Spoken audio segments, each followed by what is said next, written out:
Hello, welcome to Graduate School 101, What to Expect When You're Considering a Graduate Degree. This is about a 30-minute long presentation, and it's geared towards veterans and U.S. military personnel who are considering a graduate program.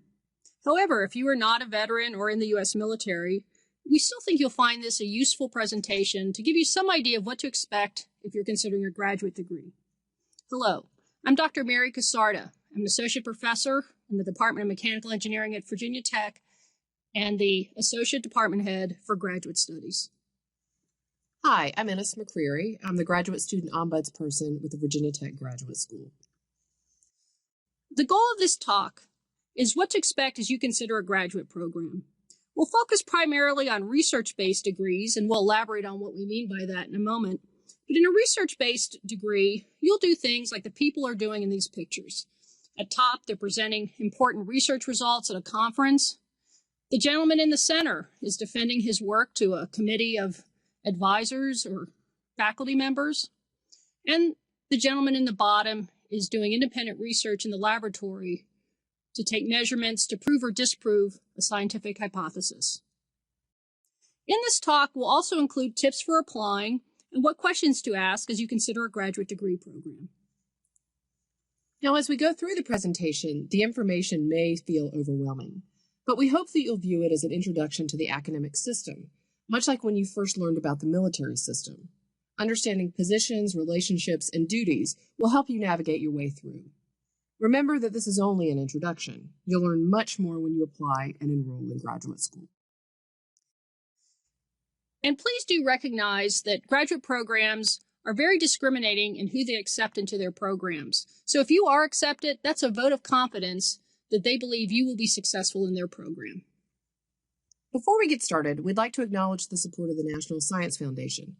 This presentation and other work were made possible by an Engineering Education and Centers grant, number 0835932. We'd also like to acknowledge the support of Virginia Tech's Graduate School, and especially Dean Karen DePaul. We'd also like to begin by thanking you for serving. We hope that you'll find this presentation useful and that it will start you on your quest for a graduate degree. If you're not a veteran or member of the military, we hope that you'll introduce yourselves to those you meet and ask them how their contributions to the U.S. during their service has helped prepare them for their academic program. Before we begin our presentation, we'd like to share a quote with you from a U.S. Army veteran. Mr. Michael Kilpatrick, a retired Vice President of Corporate Investor Relations for AmerisourceBergen Corporation, was asked, why pursue a graduate degree? And this is his answer. As a military veteran, retired business executive, and somebody who received his Master's of Business Administration at age 58, I have strong feelings about why college is important for veterans. Higher education is about foundations. While military experience provides much in terms of leadership training, team building, and skill acquisition, it generally does not provide the theoretical foundation of a particular discipline, whether it is engineering, history, or in my case, communications. And that foundation is what allows the graduate to think outside the box, or strategically. In my field, it allowed me to adapt to new media such as social networks. Strategic thinking is critical in order to see the forest and not just the trees. The theory and the degree will serve as an important foundation to build your career. The goal of this talk is to help you understand what to expect as you consider pursuing a graduate degree. We'll go over the general characteristics of graduate degrees and programs, and we'll also address issues associated with the key to graduate school and career success, and that is finding the right university, degree program, advisor, and project. This is a general talk, and we can't cover all options or details. You will need to do further investigation into your specific area of interest. Don't hesitate to ask a lot of questions, including questions about the career trajectory of graduates from a given degree program. Whether you choose to do scientific work, like the woman in the bottom picture, or work in the humanities or another discipline, researching documents and collaborating with others, as shown in the middle picture, universities have many options for you to choose from. Probably some you have not even considered. As I mentioned, as you consider pursuing a graduate degree, always keep in mind how it will affect your career trajectory. Research and ask questions to people in your field of interest, both inside and outside of universities. Job markets and opportunities vary for different disciplines. As you consider a university or program, investigate career services that are provided and that will be available to you as a student. These often include resources to help you with resume writing, mock interviews, and networking with potential employers. So be sure to ask a lot of questions about what will be available to you at a given university. These career services may also help you translate your military experience into civilian terms, which can help when you speak to future employers. As you consider your options in graduate school, such as whether to pursue a master's degree, a doctorate, or a certificate, it's important to remember that the value of any graduate degree depends on the area of study or discipline and your professional goals. So remember to talk to people working in your field and in the careers you're seeking to determine the value of each degree or certificate program in that career. Now, there are many different types and levels of graduate programs. The master's degree is one of the most common degrees pursued in graduate school. You'll often hear the term MS for Master of Science, MA for Master of Arts, MFA for Master of Fine Arts, etc. There are also what we call professional masters, which include MBAs or Masters of Business Administration and MEng for Master of Engineering, among others. But we will be focusing on the research degrees primarily in this presentation. Within master's programs, you may have the choice of a thesis or non-thesis option, which relates to coursework and research. We'll talk more about these options later in the presentation. Like master's degrees, doctoral degrees can be categorized as research, such as PhD or Doctor of Philosophy, an EDD, Doctor of Education, or professional, such as MD, Doctor of Medicine, DVM, Doctor of Veterinary Medicine. Now, sometimes people are confused when they hear Doctor of Philosophy and think that that means that they're getting a degree in the field of philosophy. But in the PhD, the term philosophy is used as the Greeks used it to mean love of wisdom. So if you're getting a PhD in mechanical engineering, it means that you're becoming an expert in that field and that you have great wisdom as a mechanical engineer. Finally, as you consider graduate school, you may want to think about a certificate program. Certificates are not degrees, but they do provide additional professional credentials that can help you in your career. For example, at Virginia Tech in the Department of Mechanical Engineering, we also offer a graduate certificate in nuclear engineering. Now, this certificate requires a subset of courses within our nuclear engineering curriculum. It's appealing to some people in industry who take the courses through distance learning. It gives them an additional credential in their industry. It's also appealing to some of our graduate students who are getting their master's degree, perhaps in mechanical engineering, or their doctorate in mechanical engineering, who would like to have some nuclear credentials as they look for future opportunities.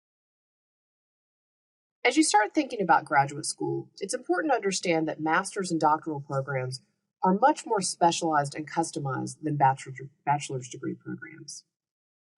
These programs are going to require you to do independent research, to collaborate with others, and to develop a contribution to your specific field of study. You're not going to just be handed a list of courses and a course sequence in order to earn your degree. Research, writing, and collaboration are very important elements, and we'll discuss those more later. Specific details about your program will be worked out between you, your advisor, and your graduate committee, which is a group of faculty who guide and evaluate your progress towards your degree. And your relationship with your advisor is more collaborative than in an undergraduate context, with the goal of at the end of your program, you become peers.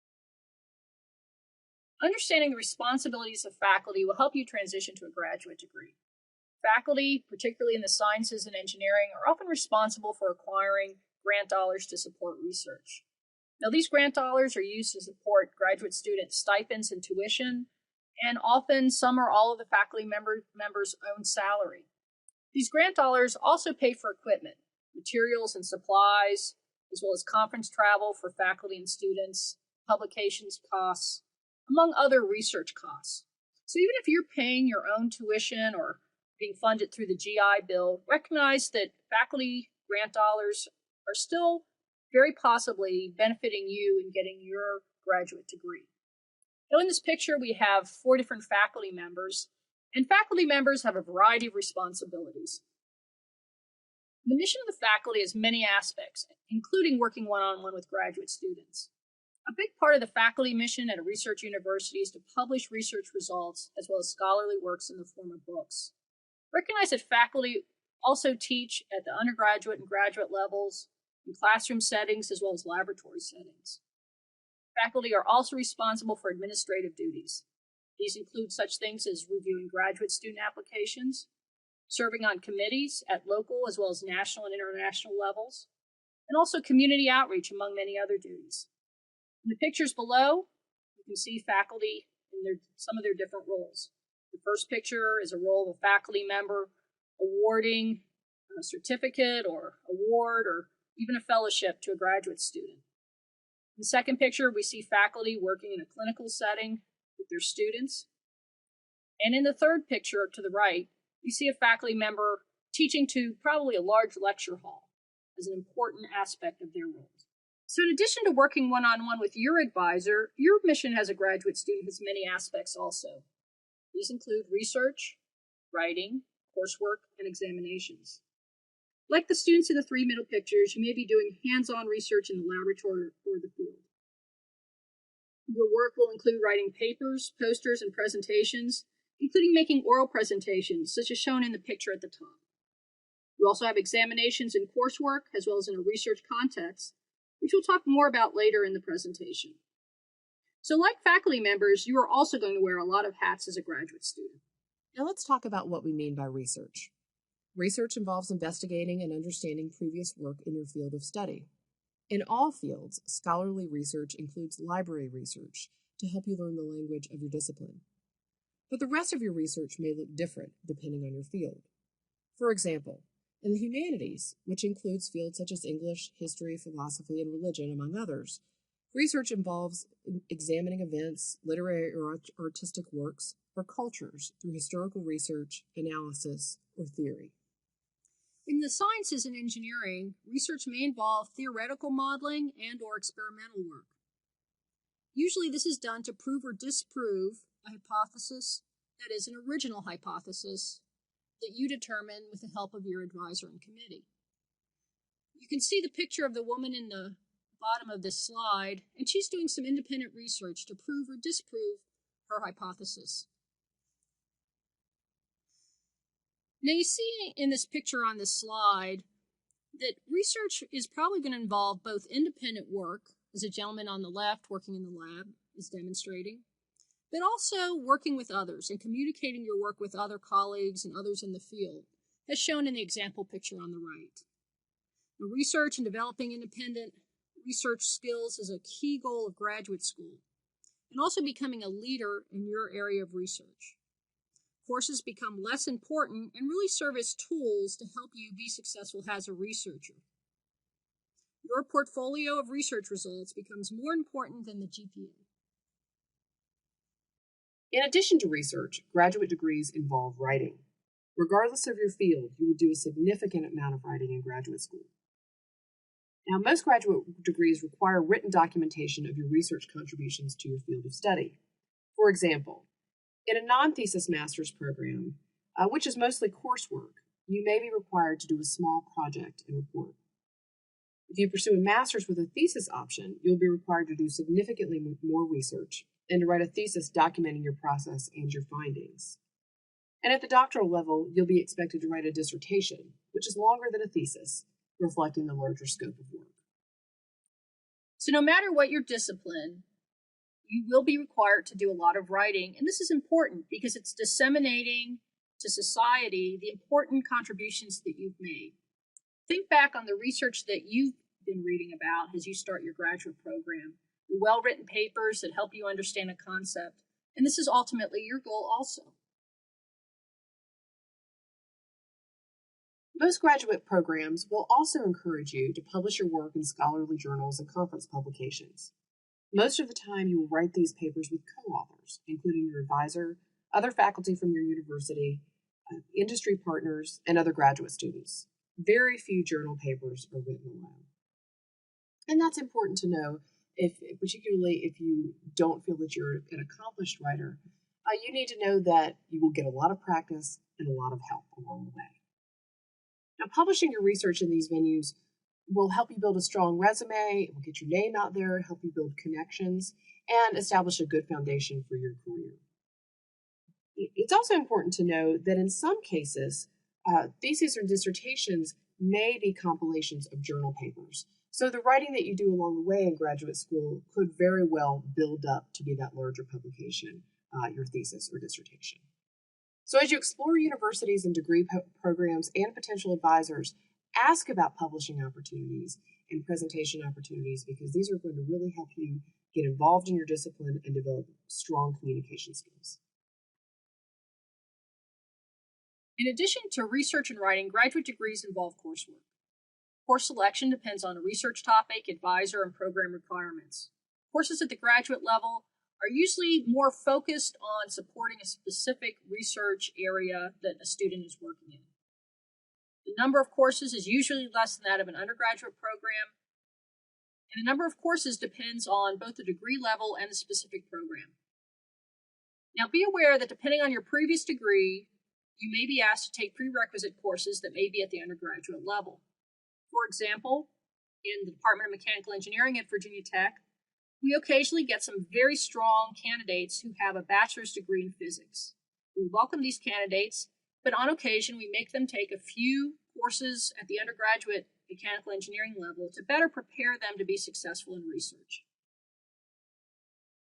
Now, we often get questions about getting course credit from military training. Unfortunately, coursework from military training rarely transfers to course credit at the graduate level. However, this does not mean that your experience can't be leveraged into a really strong degree program or help you guide you in your research.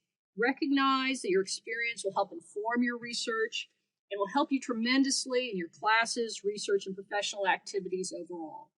So while it is in some respects a bit intangible, your military training will help you in graduate school. Now, we've talked about courses, and we also need to address some examinations that may occur outside of a specific course.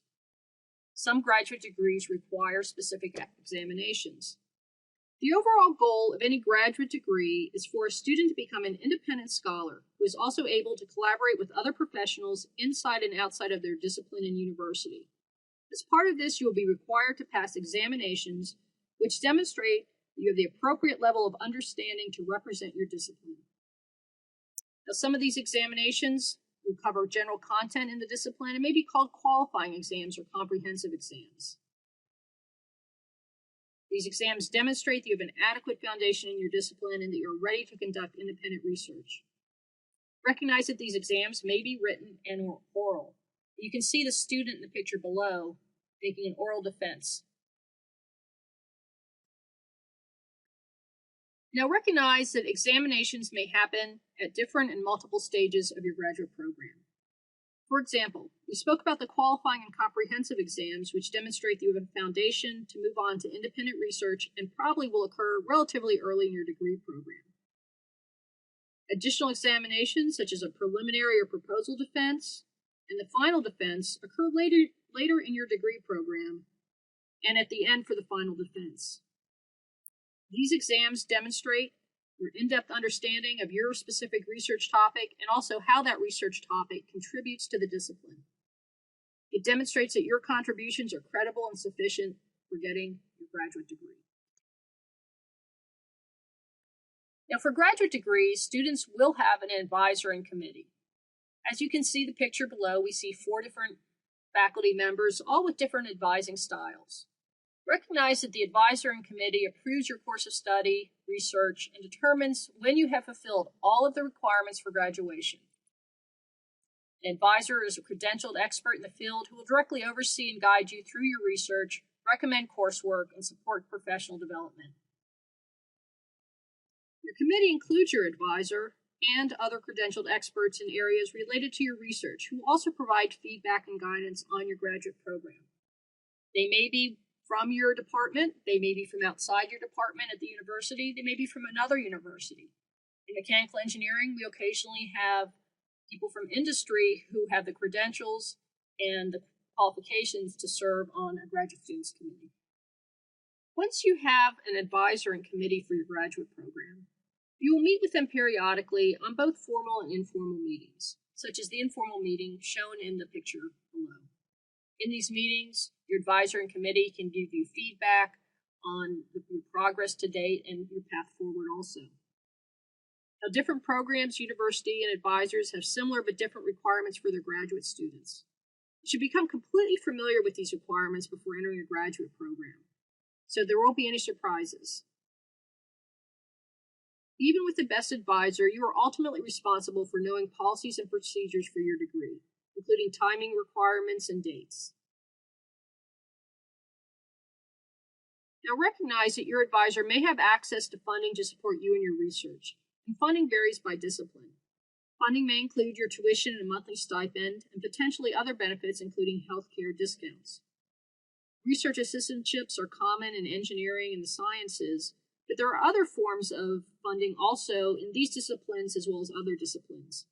These include teaching assistantships, usually offered at the department level, but there are often university-level opportunities for graduate students also. Recognize that many professional programs, such as an MBA, are usually funded by students themselves, rather than through a department research grant or teaching assistantship, although exceptions exist. So now let's think about how you find the right graduate program. Let's start by thinking ahead. Picture yourself in 10 years having achieved your professional goals.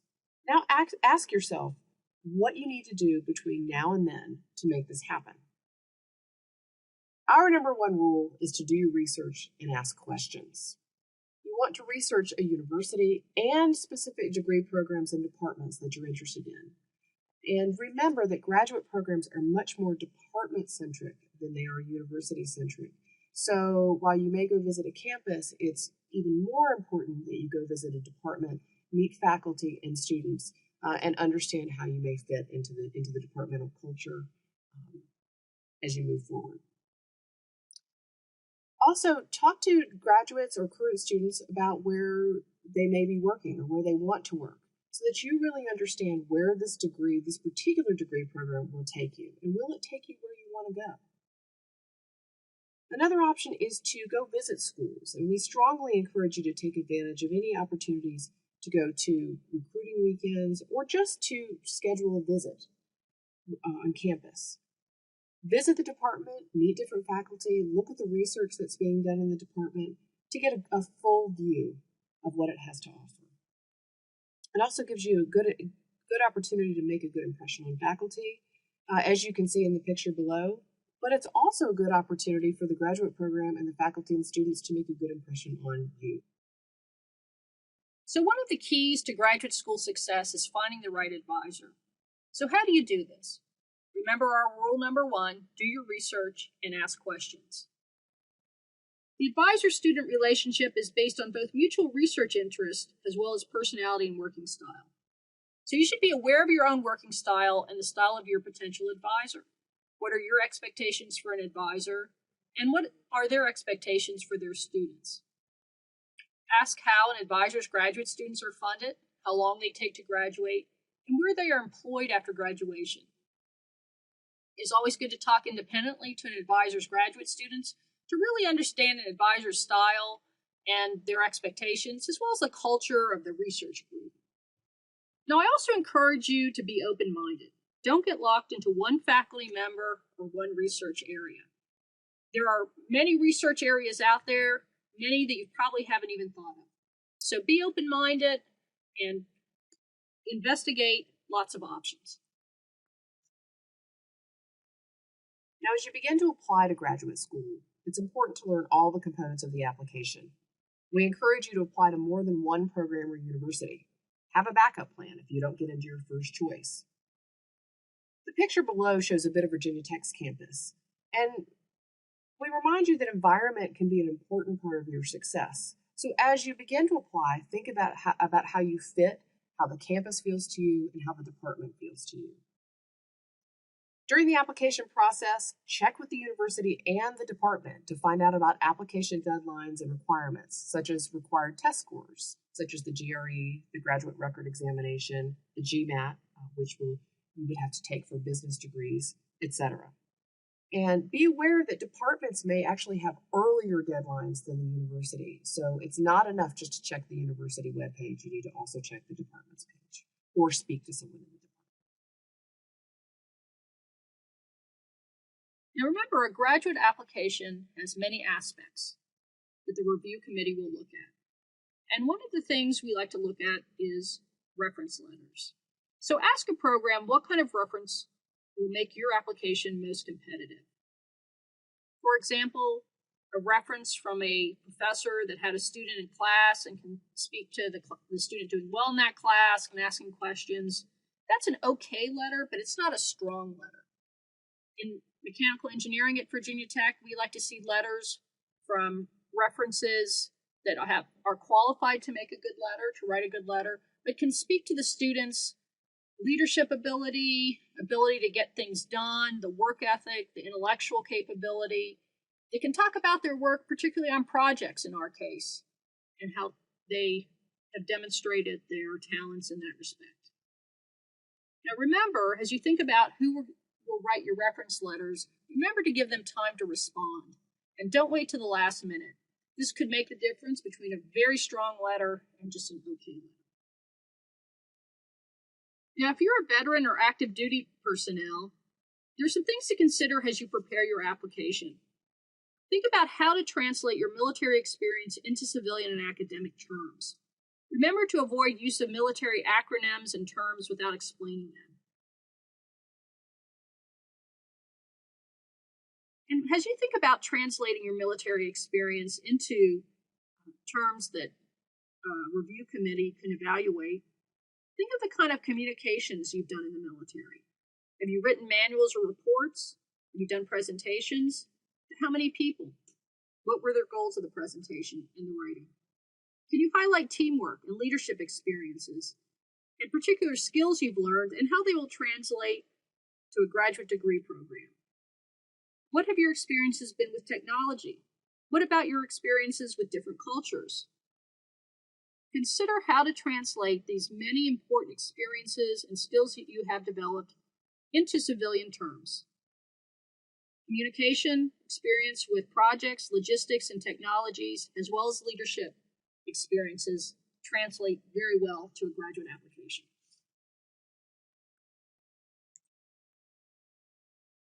So in conclusion, there are many great graduate opportunities that can lead to career advancement.